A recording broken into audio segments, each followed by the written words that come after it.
עוד יותר טוב, רק יותר תתאהל לי את הלב, אני לא מכיר רופא אחר. אני לא באתי לברבר, אני לא עוד משורר, רק רוצה שתתאהל. Erev Tov, Chodesh Tov, Umvorach. On va profiter de ce Chodesh Elul d'une part pour revenir de nos vacances et surtout pour profiter pour justement un nouveau départ. C'est la raison pour laquelle alors ce mois de Elul justement commence par la lettre Aleph. Comme on le sait, Elul c'est le dernier mois de l'année et il commence par un Aleph. Contrairement au premier mois de l'année Tishri, qui lui va commencer par la dernière lettre du Aleph Bet, par le Tav. Comment se fait-il une chose pareille? Alors on explique tout simplement, c'est que pour nous, le vrai départ de l'année, c'est Elul, c'est le Aleph. C'est-à-dire que ce mois-là nous permet de nous transformer, nous permet de reprendre, comme on a dit, un nouveau départ pour changer, pour s'améliorer, pour essayer de changer de route, pour revenir justement sur le bon rail. Et le Tav, qui est représenté justement par le premier mois de l'année, alors on dit comme ça, on dit « Sof ma'aseh bemarshava techila ». Sous-entendu que la fin justement du ma'aseh, de l'action, elle va justement par rapport à ce qu'on avait, bemarshava, ce qu'on avait dans la pensée initiale. Et donc, sous-entendu que lorsque je vais avoir toutes les bonnes intentions, justement, au départ, au début de l'année, alors ces bonnes intentions, elles seront le reflet, justement, des actions que j'aurai pour toute l'année à venir. C'est la raison pour laquelle on a commencé par le Tav. Mais nous, ce qui nous intéresse le plus, justement, c'est ce Aleph. Pour nous, c'est reprendre les rênes et changer, nous transformer, s'améliorer, avancer. Et donc, comme on le sait, c'est Chodesh Arachamim ve'aselichot. Akadosh Baruch Hu, il déverse sur nous quelque chose de magnifique, quelque chose qu'on se doit de profiter. Et Rabotai, chaque année, bien sûr, lorsque on arrive à Elul, alors on arrive motivé. Mais est-ce qu'on comprend réellement c'est quoi Elul? Une fois, alors il y a un Talmide qui demande à son Rav, qui lui dit « Mais Kvodarav, par quel miracle est-ce qu'on peut mériter un cadeau pareil où Akadosh Baruch Hu va nous accorder Elul pour nous nettoyer de toutes nos fautes? Est-ce que, n'est-ce pas que quand l'année va reprendre, alors malheureusement, on va continuer à fauter? Et donc, à quoi ça servirait à Hachem de nous permettre de nous nettoyer de nos fautes, puisque malheureusement, on pourrait retomber par la suite? Et donc, le Rav de lui répondre de la manière la plus simple, il lui dit « Mais n'est-ce pas que tu viens de passer un Shabbat avec toute ta famille? Tu as passé les Seudot et à la fin de ce grand Shabbat, n'est-ce pas que le parterre, alors il était complètement sale? Qu'est-ce que tu as fait Motsai Shabbat? Tu as pris ton balai et tu as tout nettoyé, tu as tout remis en ordre. Bien que pendant la semaine, vous allez quand même salir. Alors, il n'y a pas de contradiction entre le fait de nettoyer et d'être propre tout de suite, même si par la suite on va salir. Akadosh Baruch Hu, c'est ça les rachamim d'Hachem. Même si malheureusement par la suite on risque de retomber dans la faute, Akadosh Baruch Hu, il nous nettoie et c'est uniquement de la sorte qu'on pourra avancer de la vie.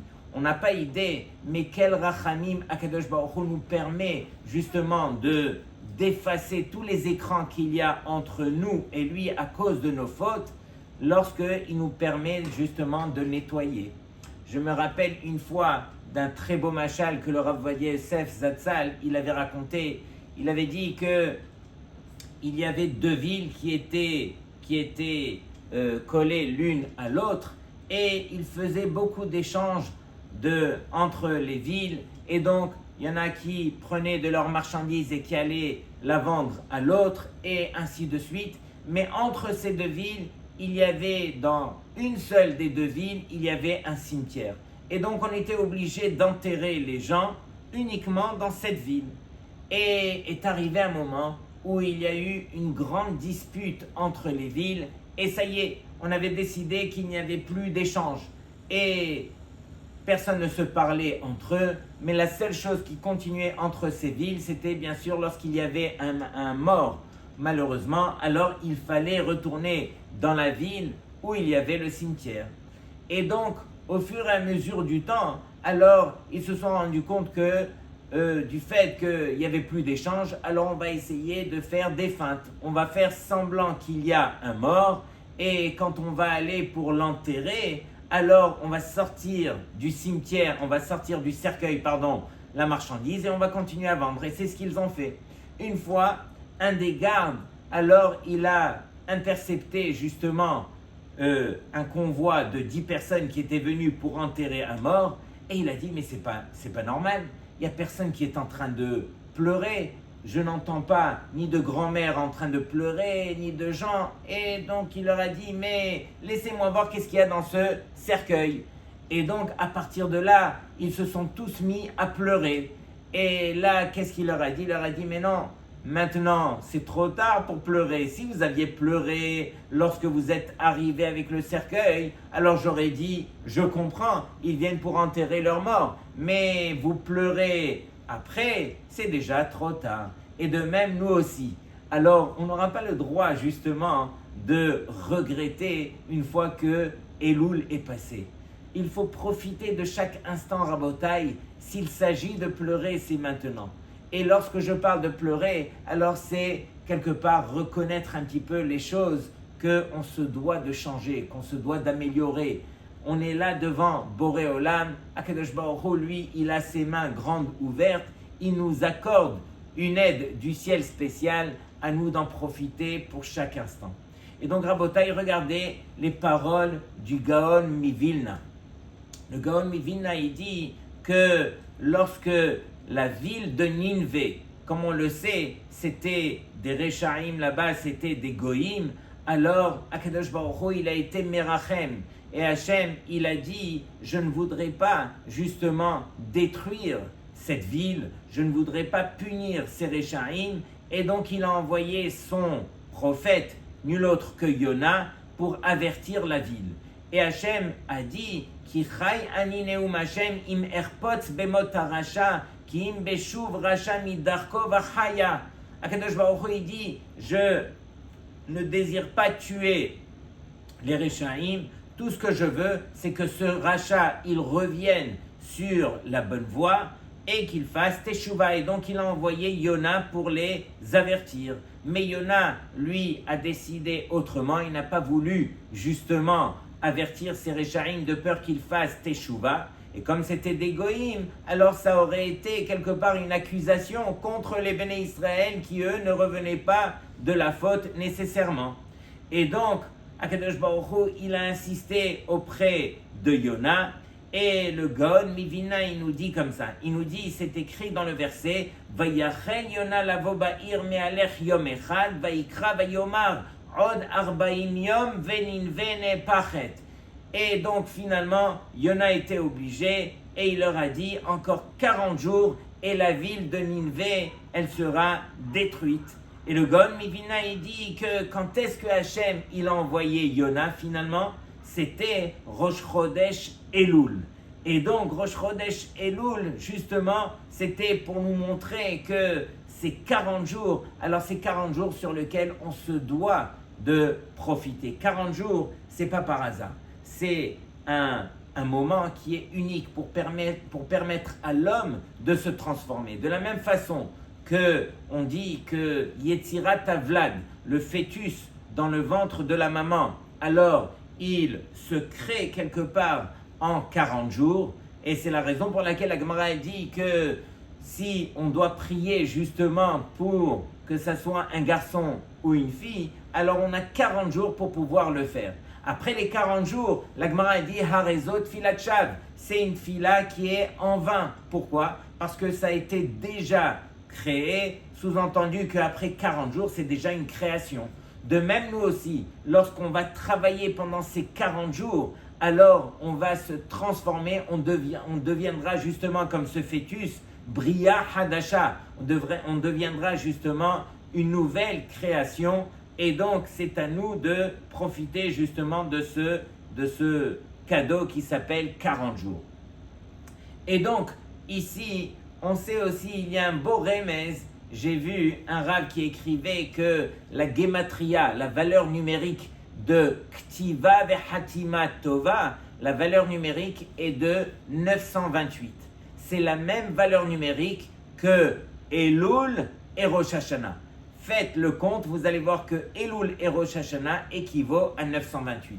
Mais la question qu'on pose, c'est que Ktiva ve'Hatima Tova, ça ne correspond que à Rosh Hashanah et à la limite à Yom Kippour. Qu'est-ce que Elul vient faire ici? Alors, justement, Rabotai, Elul, c'est obligatoire. Elul, c'est ce mois qui nous permet d'arriver justement à nous préparer à réaliser un petit peu ce qu'on doit, quel est l'enjeu de Rosh Hashanah. Si on est projeté directement par Rosh Hashanah sans justement profiter de se transformer, alors devant qui on va arriver? Devant Hachem, mais est-ce qu'on va arriver à l'endroit ou à l'envers? Ça dépend de nous. Et donc, justement, c'est ce cadeau qu'on se doit de profiter. Le Ben Ishraï, il donne un remez magnifique dans la paracha de Lech Lecha, lorsque il y a eu la mériva, il y a eu la dispute entre les bergers, justement, de Abraham et les bergers de Lot, son neveu. Alors, Abraham, il a vu cela et il a appelé Lot et il lui a dit, on ne va pas se disputer. Halo kol haaretz lefanecha, toute la terre, elle est devant toi. Hiparedna me'alai, sépare-toi de moi. Im hasemol ve'emina ve'im hayamin ve'asmeila. Alors, si toi tu vas à gauche, alors moi j'irai à droite, ou sinon le contraire. Et dans cela, regardez bien le remez que le Ben Ishraï nous dit, c'est quoi hiparedna me'alai, sépare-toi, na, c'est la valeur numérique de 51. 51, ce sont depuis Rosh Chodesh Elul jusqu'à la signature finale de Hosha'ana Rabbah, alors ça fait 51 jours. Et donc ici le remez, il est tout simple. Tout celui qui va se séparer de son Yetzer Hara, des fautes qu'il a tendance à faire au travers de toute l'année, il va se préserver pendant ces 51 jours. Akadosh Baruch Hu va l'aider au travers de toute l'année. Il va le sauver. Et donc, ce sont des jours qui sont tellement chers, tellement importants. Celui qui en profite, alors ça lui permettra de se transformer et d'être préservé pour toute l'année à venir. Et Rabotai, on n'a pas de plus grand cadeau que le simple fait que de pouvoir justement se rapprocher d'Hachem. C'est tout ce qu'on rêve, nous. Ce qu'on rêve, c'est justement de ressentir les choses. Mais malheureusement, comme on l'a dit, alors les fautes, nos fautes, elles font un écran entre nous et Hachem et on ne ressent plus ce qu'il y a de doux à servir Hachem. Et donc le plus important, si déjà on fait Torah ou Mitzvot, alors qu'on le fasse en ressentant les choses. Rabotai, le tour qui est la base du Shulchan Aruch, qui est un livre purement de halakha, lorsqu'il commence les halachot justement de Rosh Hashanah, Siman, Tafkuf Pe Aleph, alors le tour, lui, au lieu de commencer par la halakha, il dit Tana Deve Pirkei de Rabbi Eliezer. Et il ramène une agada, il ramène une histoire au lieu de ramener la halakha pure. Et j'ai vu aussi que dans Torah chez Be'alpé, la Torah orale commence justement par la première Mishnah, mais Matai Korin et Shema Ba'aravin, alors on commence directement par Divrei Rabbi Eliezer, par les paroles justement de Rabbi Eliezer. Et c'est pas par hasard, Rabotai, si le tour a choisi de commencer par les paroles de Rabbi Eliezer, c'est que quelque part il vient justement nous indiquer c'était qui Rabbi Eliezer. Rabbi Eliezer ben Orkenos, un des grands maîtres de la Mishnah, un des maîtres de Rabbi Akiva. Rabbi Eliezer, comme on le sait, à l'âge de 28 ans, il fait Teshuvah. Il dit à son père qu'il veut aller étudier la Torah. Son père qui était immensément riche et qui avait des terrains et tous ses frères travaillaient dans les terrains. Lui, à l'âge de 28 ans, il décide de quitter et de se transformer, d'aller étudier la Torah à Yerushalayim chez Rabban Yochanan ben Zakkai. Et lorsque Rabbi Yochanan ben Zakkai a vu quel Messirut Nefesh, quel don de soi il avait, il sentait la mauvaise odeur qui sortait de sa bouche puisqu'il n'avait rien mangé depuis combien et combien de jours, il ne mangeait que des racines.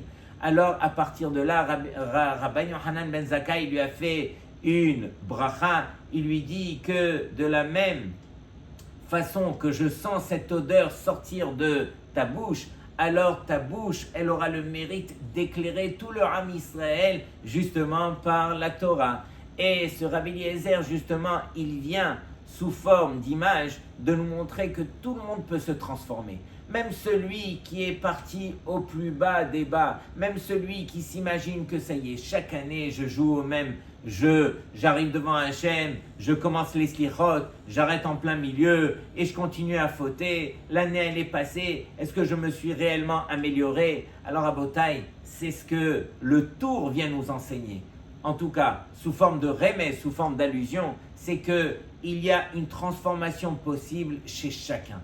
Et chacun se doit d'en profiter. Le simple fait de venir et justement d'arriver au slichot par exemple, de prendre ne serait-ce que le Birkat Hamazon, faire les brachot dans le texte, dans le sidour et prendre des petites choses comme ça, sachez que alors bien sûr qu'on va se transformer.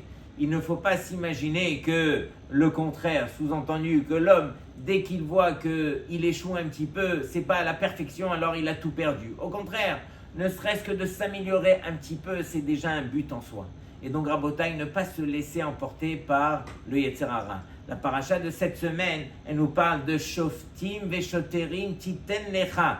Tu devras te mettre à l'intérieur de toi des juges et des policiers justement pour te préserver.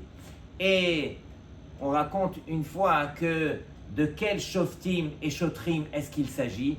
On sait que on a tendance malheureusement à souvent être les juges des autres. Qui sait qui d'entre nous ne peut pas juger son prochain? Mais le plus important, c'est d'apprendre à se juger soi-même, à se voir soi-même. Et c'est ça la avoda qu'on se doit de faire pendant ce Chodesh de Elul. Devenir le juge de sa personne, le juge de ses actions, le juge de ses mauvaises midotes et de se transformer grâce à ce Chodesh Elul. On raconte Baba Saleh, Alav Shalom.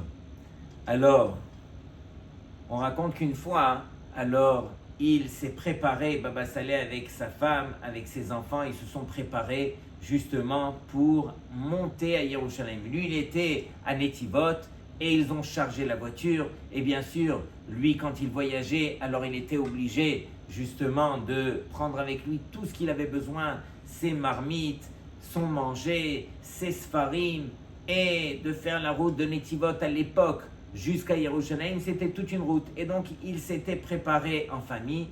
Et entre-temps, qui c'est qui est venu à l'improviste chez lui?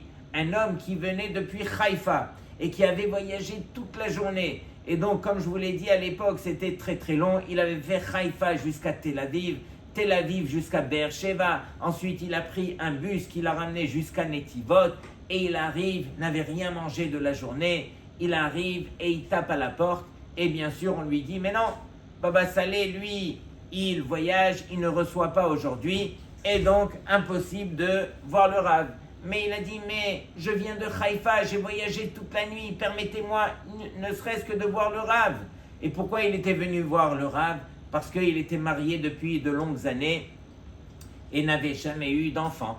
Et donc, Baba Saleh, il entend et il dit, qui c'est qui est venu me voir? On lui raconte et il dit, mais laissez-le rentrer. Et donc, cet homme rentre et Baba Saleh lui dit, qu'est-ce que tu veux mon fils? Il lui dit, Vodarav, une bracha pour un enfant.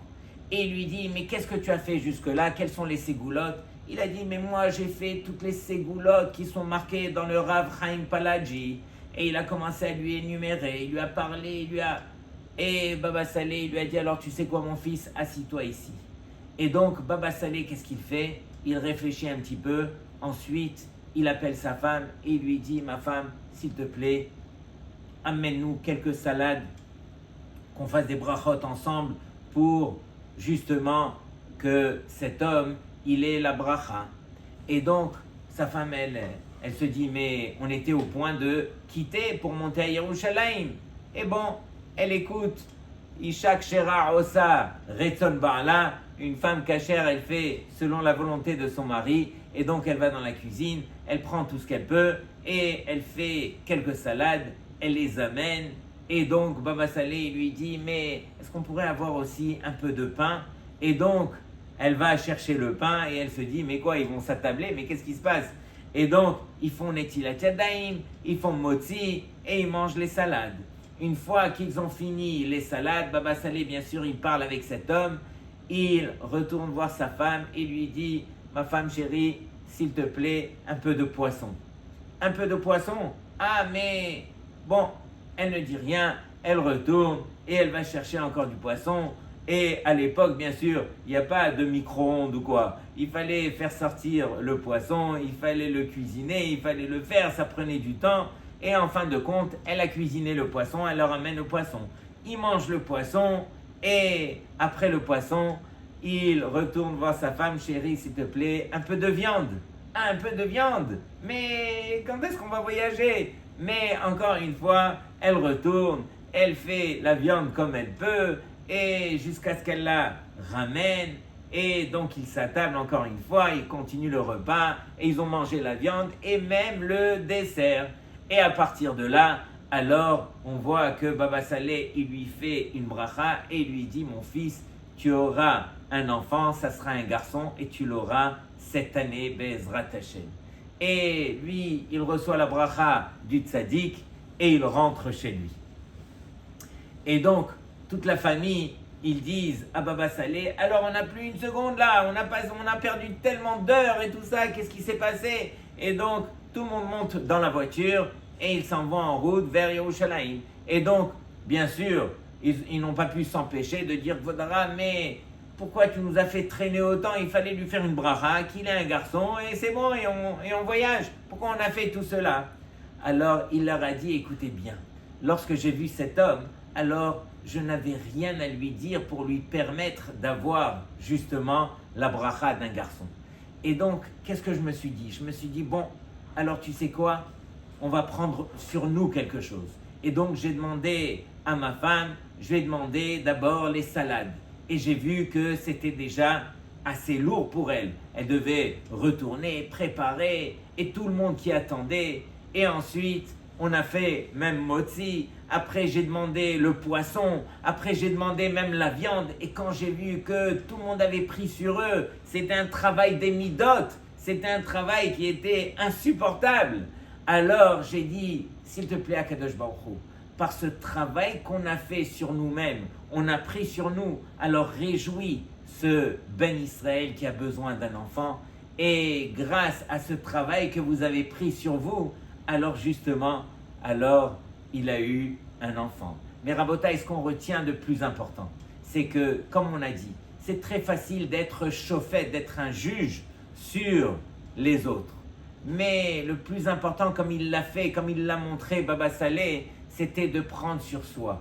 Lorsqu'il a vu que cet homme n'avait pas de garçon, il ne lui a pas fait un reproche à lui. Il a pris sur lui, avec sa famille, ils ont pris sur eux de s'élever, et grâce au fait de s'élever, alors ils ont réussi justement à accorder la bracha. De même, nous aussi, Rabotai, on est dans ces moments qui sont uniques, Chodesh Elul, où chacun d'entre nous, lorsque on va faire une action, alors c'est une action qui va nous permettre de nous élever. Et chacun d'entre nous, on doit justement apprendre à être juge de nous-mêmes, justement pour pouvoir nous transformer et profiter, pour pouvoir avancer. Et c'est uniquement de la sorte que, justement, on méritera d'arriver à Rosh Hashanah avec la tête haute grâce aux actions qu'on aura fait au travers de tout ce mois. Rabotai, c'est 30 jours de Elul, après 10 jours de Aseret Yemei Teshuvah, on profite de chaque instant, chaque jour on se doit de fournir un effort supplémentaire et chaque jour qu'on s'assoit avec soi-même déjà, qu'on réfléchisse, qu'on essaye de changer, bien sûr tout cela grâce à la Simcha, on revient des vacances, on a profité, on se doit de remercier Hachem. Le moyen de remercier Hachem, c'est de fournir un petit effort. Rabotai, que ce mois nous accompagne et qu'on profite et qu'on chérisse chaque instant de ce mois-ci. Shabbat Shalom les Kulchem. רק עוד יותר טוב, רק יותר, תטהר לי את הלב, אני לא מכיר רופא אחר. אני לא באתי לברבר, אני לא עוד משורר, רק רוצה שתתאר